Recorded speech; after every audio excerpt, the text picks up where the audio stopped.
You are now tuned in to the Storm Tracker podcast.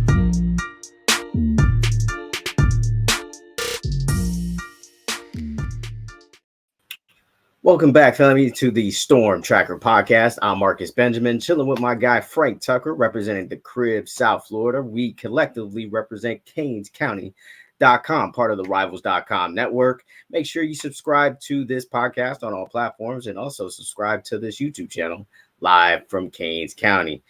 Frank, it's transfer portal, it's recruiting, National Signing Day. I mean, there's a lot of stuff going on here, especially when it comes to the transfer portal.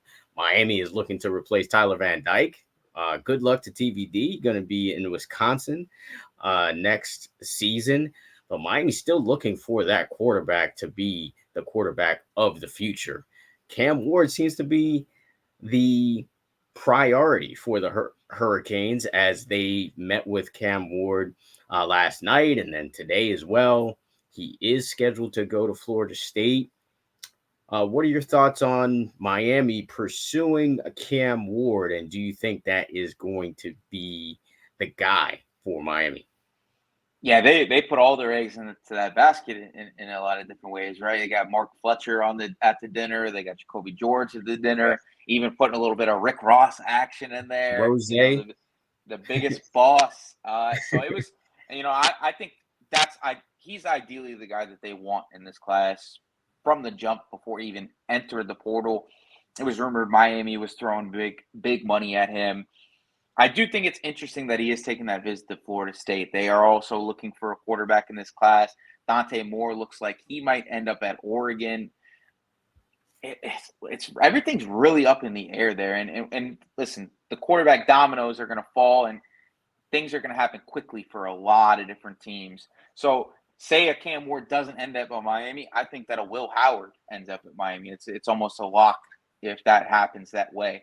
So we're going to see. But I actually would prefer Will Howard. I know that everybody loves Cam Ward. He is the prototypical passer, 6'2", 225 pounds, put up 225 pounds, put up huge numbers at Washington State, also at the FCS level.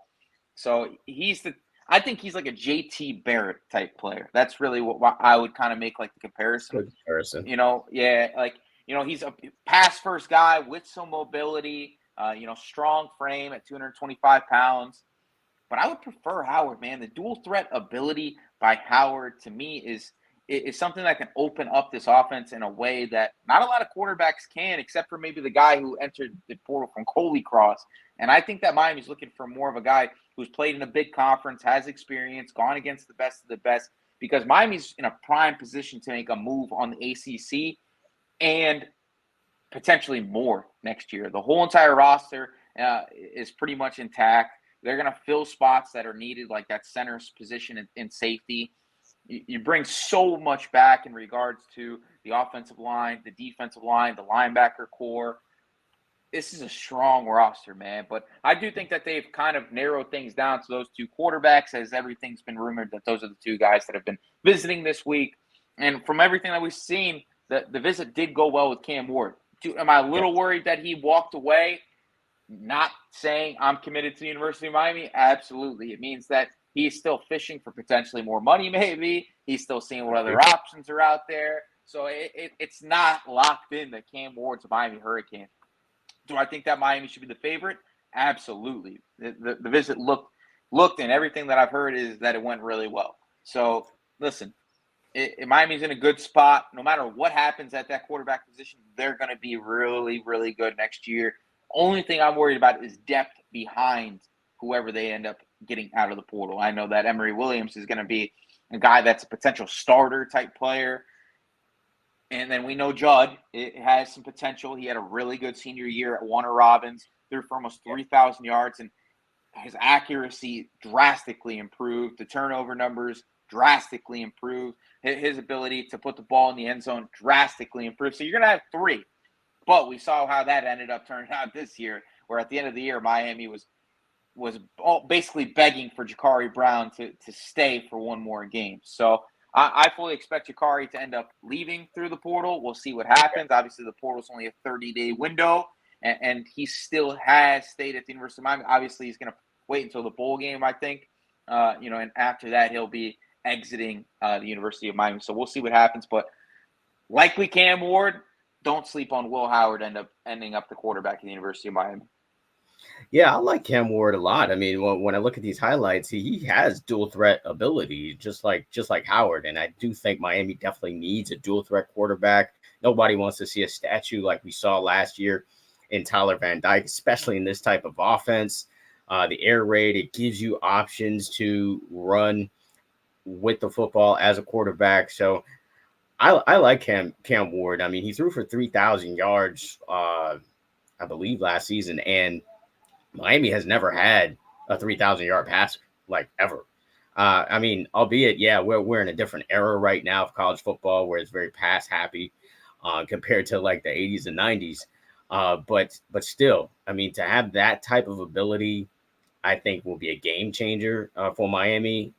I think the offensive line is relatively going to stay intact, even though you're going to lose a Matt Lee and a Javion Cohen to the NFL. I think Inez Cooper, Francis Mauanoa, I'm expecting Jalen Rivers to stay here, and then you have a Matt McCoy and Samson Okunlola likely to step in, with also Tommy Kinsler who can step in for just in case you have any depth issues as well. So I expect this offense to thrive with either quarterback. They just need a guy who can really step up and kind of take this offense to the next level. And I think they will with a Ward or a Howard. I have heard, possibly maybe other quarterbacks that they would like as well. But obviously this is priority. From what I hear, Ward is taking his time with this, and that he probably won't make a decision either this week or even next week, because he said that he might actually, visit another school after Florida State. So there could be a third school in the running here. So I don't think it's that concerning, because if I'm that kid, I want to see what all my options are, right? I want to see what's behind door number 1, door number 2, and door number 3 before I just decide on door number 1. So I don't think it's that much of a cause for concern, but I wouldn't guarantee Ward committing to Miami just yet. But besides Cam Ward and I guess the quarterback position, what other positions do you see Miami filling via the transfer portal? Going to be 2 defensive linemen, and that's going to be it. I foresee them adding at least 1 safety. Now, they do have the positional versatility on the back end of this defense right now with depth at cornerback to be able to move some guys around and be able to play on the back end of that defense. But overall, listen, Miami doesn't need a ton of bodies, right? You're going to probably add upwards of 30 kids in this 2024 class. You're going to have to remove some guys from this roster to kind of get things right. There's not a ton of spots to add in the portal right now. I think, obviously quarterback. I think that they add a center, 2 defensive linemen, potentially a linebacker. You might add a receiver, just depending on what happens with the Jeremiah Smith situation, and then likely at least 1 safety. So, and listen, there are some rumors out there that there's a potential cornerback that's interested in coming to Miami. I'm not going to talk about that too much right now, but just watch for that situation to potentially do develop. But yeah, Miami's sniffing around at a lot of the top options in the portal right now.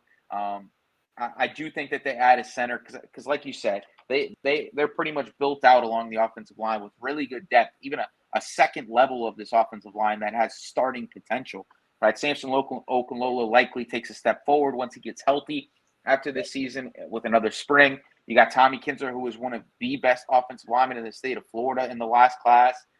Right, Ryan Rodriguez could take a step up even. It's a guy who was a Columbus grad, who was a really good player down here in South Florida.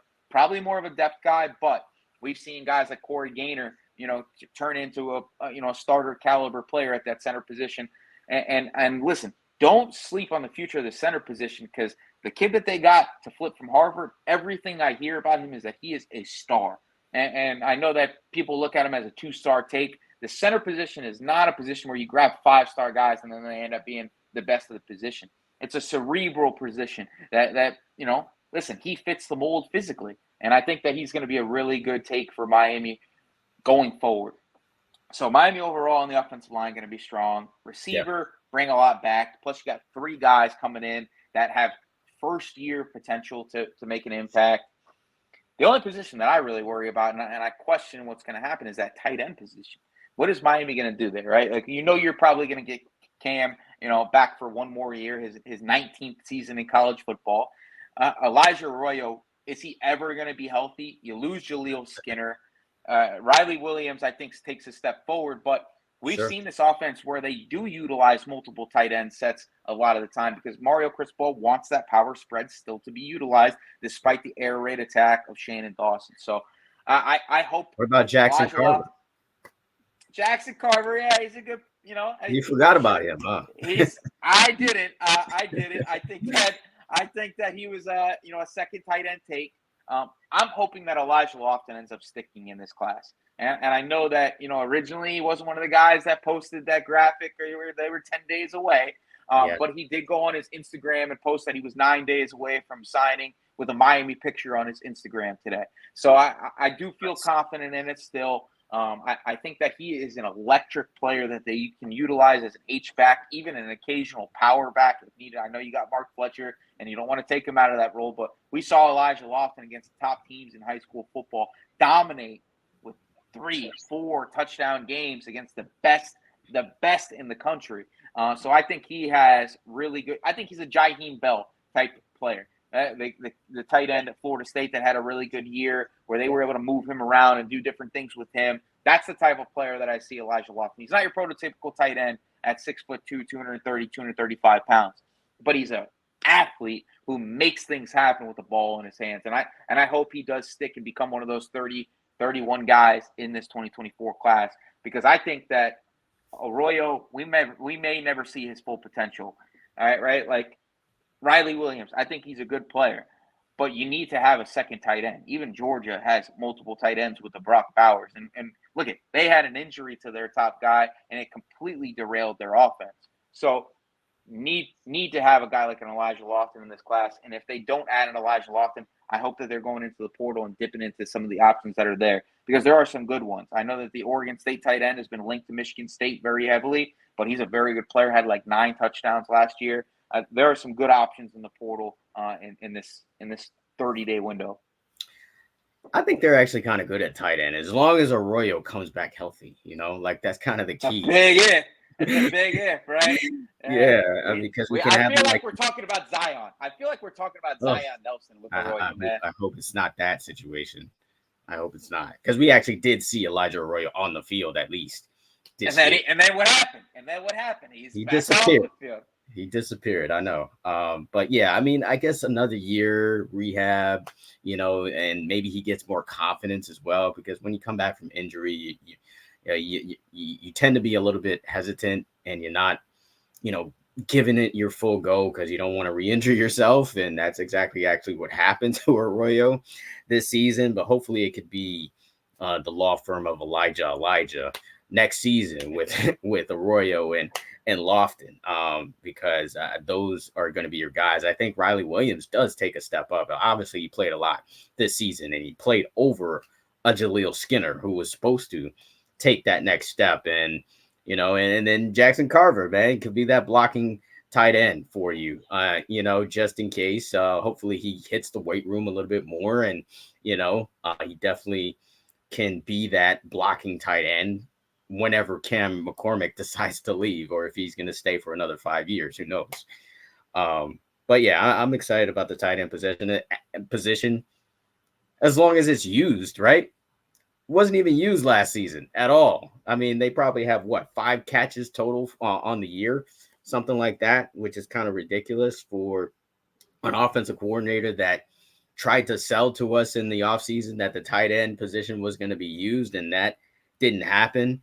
I'm still not sure if it's because of the lack of quality at the position, Like, were they just not getting open? Is basically what I'm saying. Or Or was our quarterback allergic to throwing anything inside the hashes? That's that, or that could be either one. I did want to touch on CJ Clark, though, the defensive tackle that did visit from NC State. The one defensive tackle that seems to be on the radar at this point. Who knows what can happen? Still a lot of time left in this transfer portal. What are your thoughts on him coming via the transfer portal? Well, listen, you got to replace Branson Dean, right? And I think that this is the guy that's going to end up doing that. And I think that he's played in the ACC. He knows the type of competition that's there. Good player. Going to be a rotational piece. I think that Ahmad Moten's going to take a step up this year. Joshua Horton, it was somebody that they had really, really, high interest in before he came to Miami. Ended up being a 4-star prospect.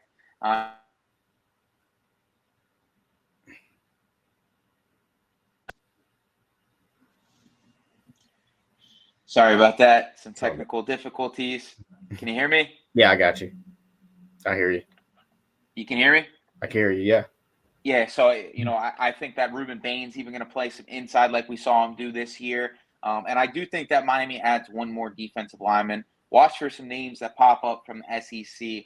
And I wouldn't be surprised to see Miami move rather quickly on a second option in the defensive line as well. So I like I like the defensive tackle, defensive end combo, especially you losing some depth in Jafari Harvey. You need a guy that's able to play that jack spot a little bit. I know that they're adding a ton of edge type players in this 2024 class, but those are young players. Some of them need to be physically prepared to play at this Power 5 elite level. And I think that, adding one veteran guy at that defensive end spot is going to be vital in this transfer portal window.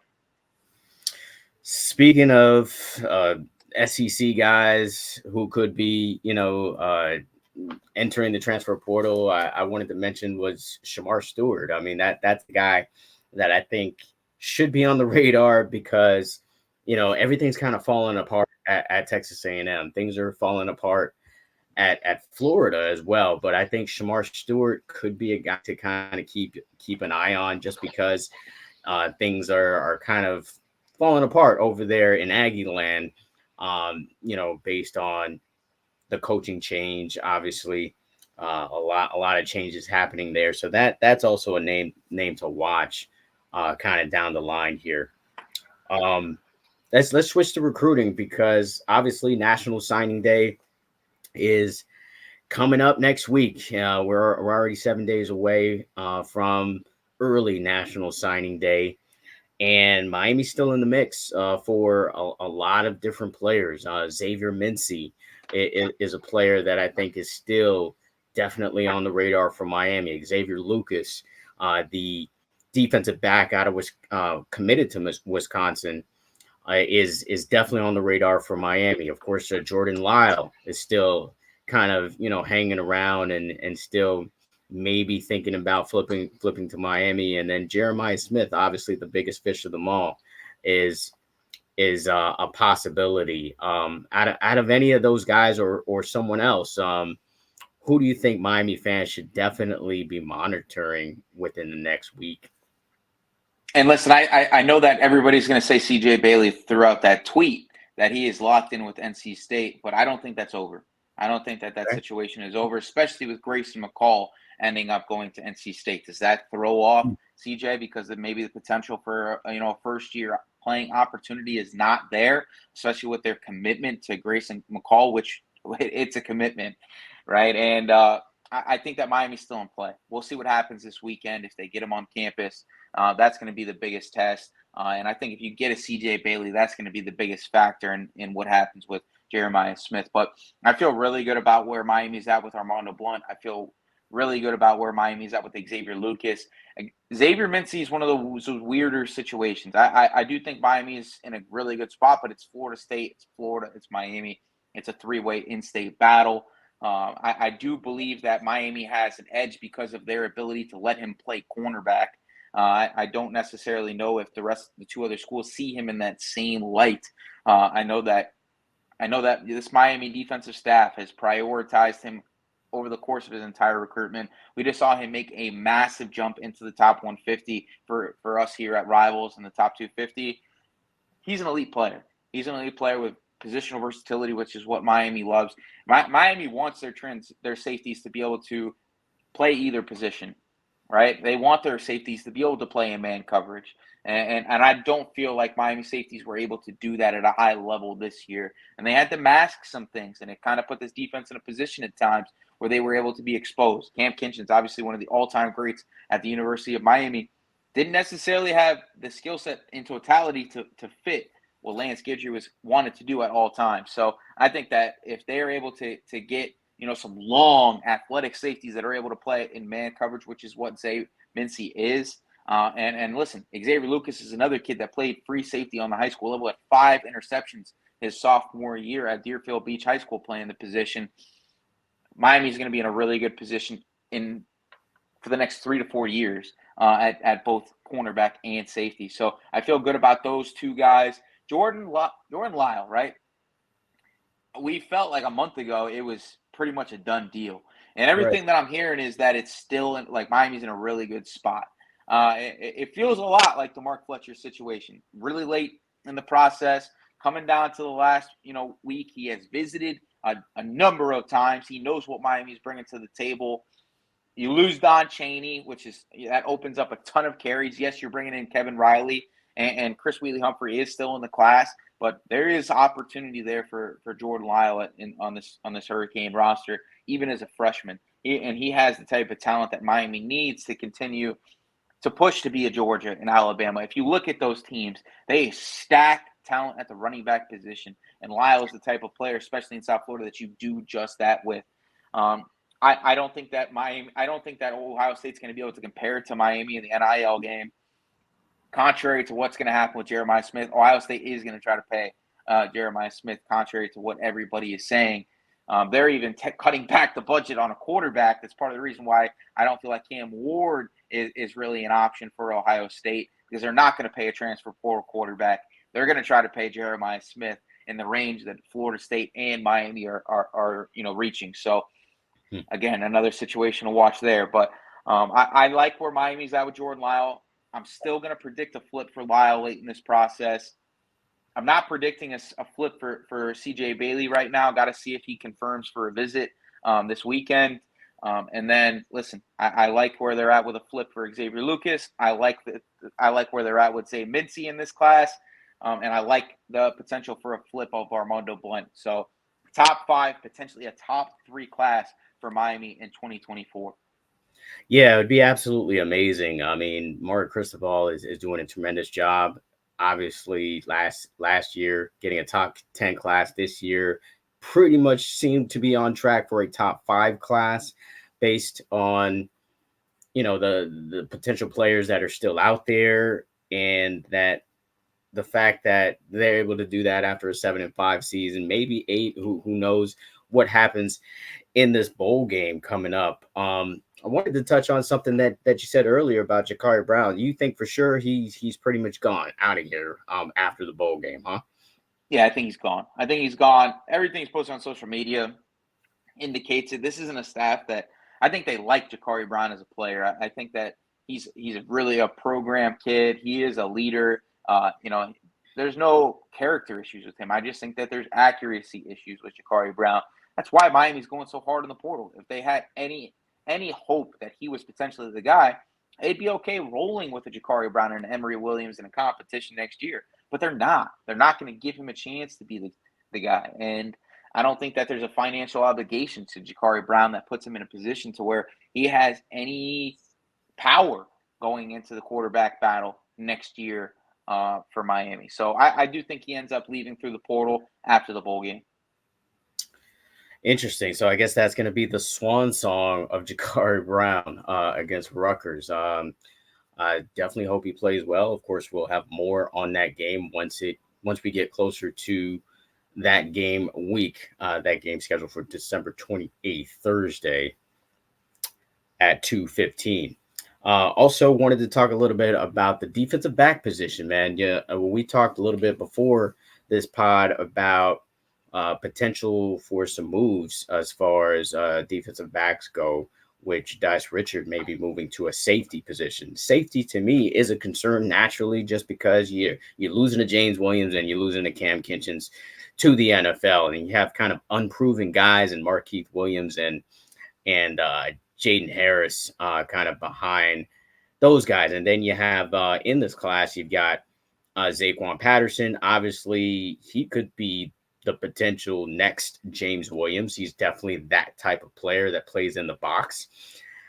And you're kind of hoping that an Isaiah Thomas really is going to be that next safety as far as your free safety or ball hawking type of safety. But he's been going through injuries here in high school. So still kind of a question mark, I guess you say, about him as well. So how do you feel about the safety position, not only in this bowl game coming up, like who's going to play? Are we going to see Markeith Williams and Jaden Harris, in this game, or are we going to see Josiah Richard kind of take over the reins at some point?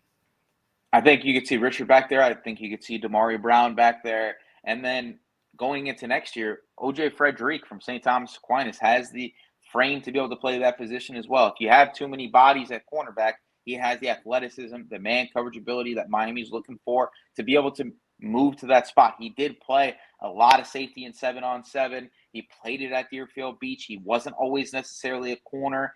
And I think he's somebody that's still growing into his frame. This is a kid that has grown 4 or 5 inches since his freshman year of high school. He had a massive growth spurt. So he was a corner that has the look of a safety. So I think Miami's going to be okay at the safety spot. I do think that they add at least one guy out of the portal, and Zaquan Patterson, in my opinion, is the next freshman All-American at the University of Miami. And there's an expectation there, right? He's a 5-star for us at Rivals for a reason. He's a multiple-time state championship winning player, All-American on the high school level, showed his ability to be a true safety with his ball ability, ball attacking ability at times throughout this season, had several interceptions, multiple defensive touchdowns. Miami's going to be fine at the safety position. And I think because of the fact that their leader of their defense coaches that position specifically, they're going to be developed starting from the spring all the way to fall camp. Not worried about that spot at all, because this was a year where Cam Kinchens, yes, he had 5 interceptions. He didn't play to the same standard that he played as a sophomore. And I think that there was a drop off. I think he was injured, though. I think he was battling that ankle injury, and then he had that head or neck injury. He did. But I just want to say, this scheme is safety friendly. This scheme is going to make it so that guys are able to play that position freely. It's going to put them in a position to be successful. Overall, I'm really not worried about it, because this defense brings pressure. The linebackers do a really good job of getting TFLs. I mean, look at what Kiko Mawanoa did this year at the linebacker position, right? That's the proof to me that they're able to put so much pressure on offensive fronts that it makes the job so much easier for the guys on the back end. So even when it's a younger guy like a Zaquan Patterson, I see them having an early impact at Miami just because of what this mad scientist is able to do at the University of Miami. Yeah, that mad scientist being magical Mario Cristobal.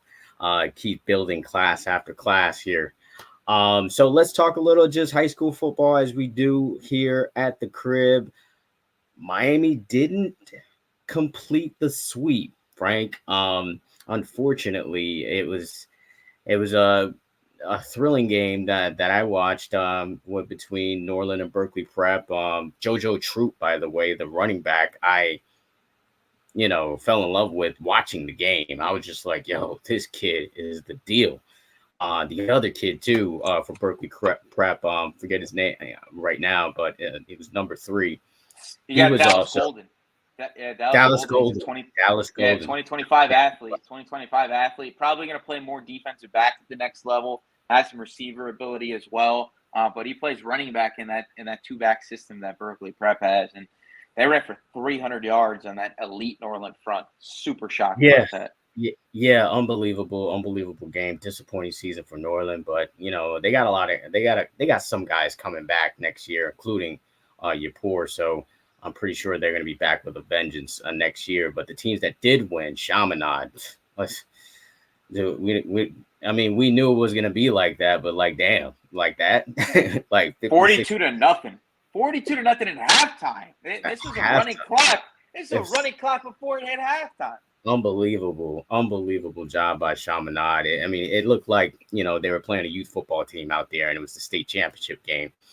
So they obviously took care of business. Columbus pulled out another championship for the boys over there out at Westchester.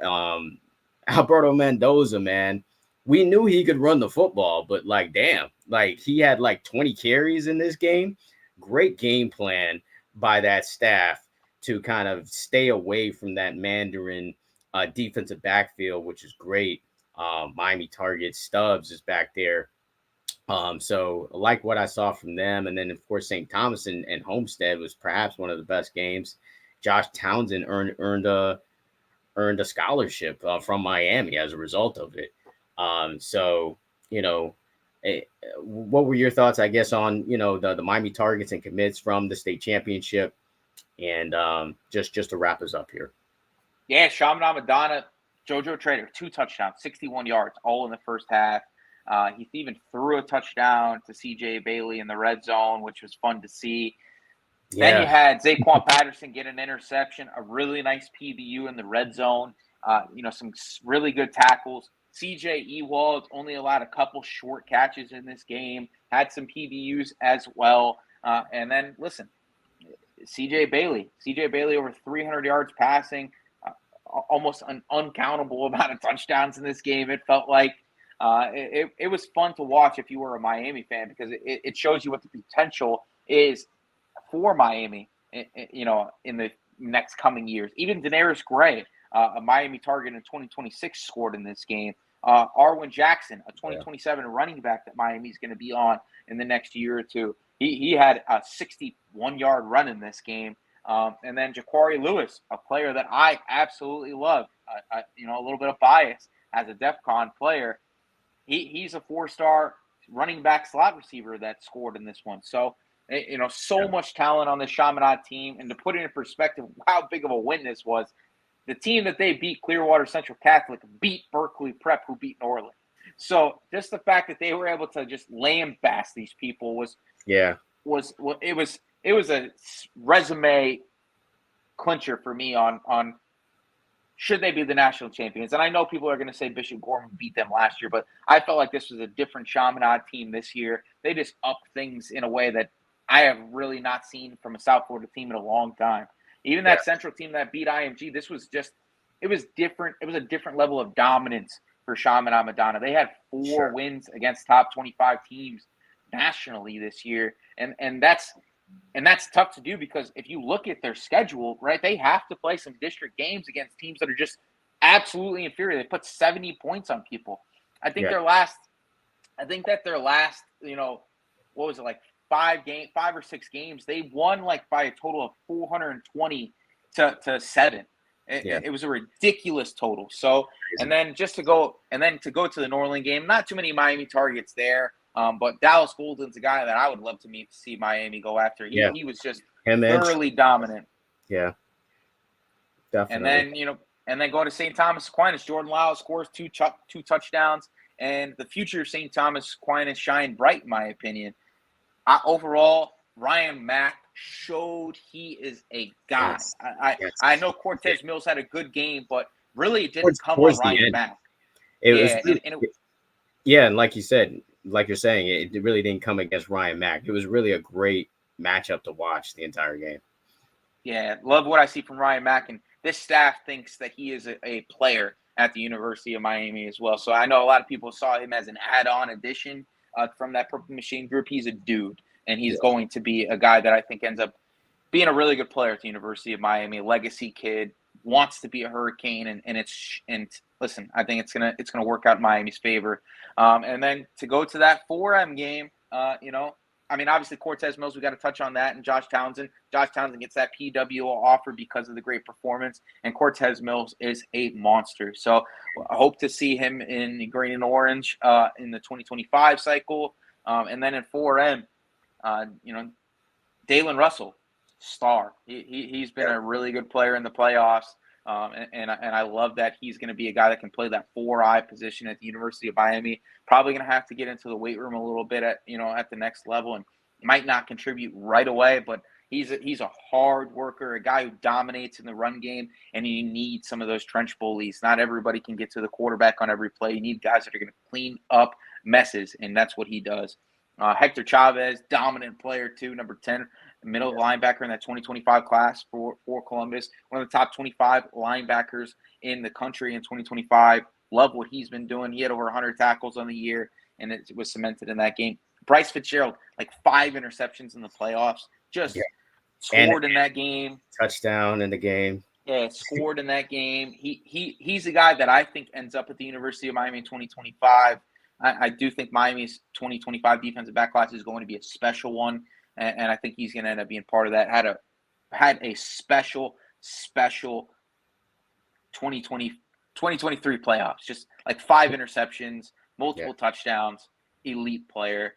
Wish Alberto Mendoza was a guy that Miami looked at a little bit more. He's going to go to Indiana, and I think he's going to be a really good player. But rest to him. South Florida did really well once again, as expected. We didn't get the sweep, but 3 out of 4 ain't too bad.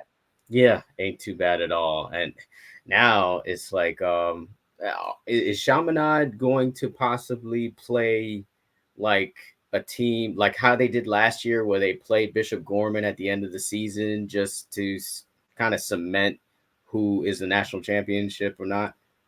Nah, so Geico fell off as a sponsor from what I've been told of that end of the year showcase. So there isn't really anything in the cards right now, I don't think. And I think those guys are ready to go to school. So yeah. Listen, it's up for interpretation now, right? Yeah, definitely. Definitely one of the best teams in South Florida history, in recent history. I want to give you a moment to shout out your Dave versus Broward game coming up next week. What we got in store, who we got, who's going to be playing in this game. Yeah, so we got some really good players. We got, Jamari Trackstar Howard from Miami Norland. We got Dwayne McCoy, and we got Chris Wheatley Humphrey as 3 guys, the big schools that are going to be playing in this game. Upwards of like 40 Division I caliber players playing in this one, some of the best in the area. You are going to lose some guys, sometimes injury at the end of a season, and you are going to lose some guys to early enrollment just due to the fact that guys are able to practice in the bowl game. But I'm losing you. I think you went on mute. Can you hear me now? Yeah, I hear you now. Yeah, so, overall, it's going to be a really good game. Every year it comes down to the wire pretty much, except for that first season. And, last year it came down to literally the last play of the game. Yeah. I think this is going to be a good one. This is going to be a good one. And if you guys are in town on December 22nd, come to Monsignor Pace High School. We have an 8th grade contest. That's Pace. Okay. It's at Monsignor Pace, and we have an 8th grade contest where we actually have some 8th grade Miami offered players in this contest. So come check out the future of South Florida, and then we have our varsity contest at 7:30. Back-to-back games. We're gonna have like upwards of 15 vendors at this contest, so you'll have a carnival type feel with the food. We're gonna have a halftime show, a halftime rugby show. There's gonna be a professional rugby, small rugby game going on in that one where you guys, get a little bit of entertainment. Full event. We got a full event here at the Dade versus Broward game. Going to be a good one. Do not miss it. Awesome. I'm excited for that. Rugby. I wasn't expecting to hear that. But okay, all kinds of football going on in this one. The Dade County versus Broward County game. The Crib, South Florida is where it's at. Monsignor Pace, December 22nd. I'll be there. Frank will be there. The whole city is going to come out just like they have been for the last two years. So excited for that game. One of the big events of the year. That's going to wrap it up for the CanesCounty.com podcast, the Storm Tracker podcast. Make sure you Subscribe to the website. Use the promo code Miami30. And also subscribe to this podcast on all platforms and this YouTube channel live from Kings County. Until the next episode.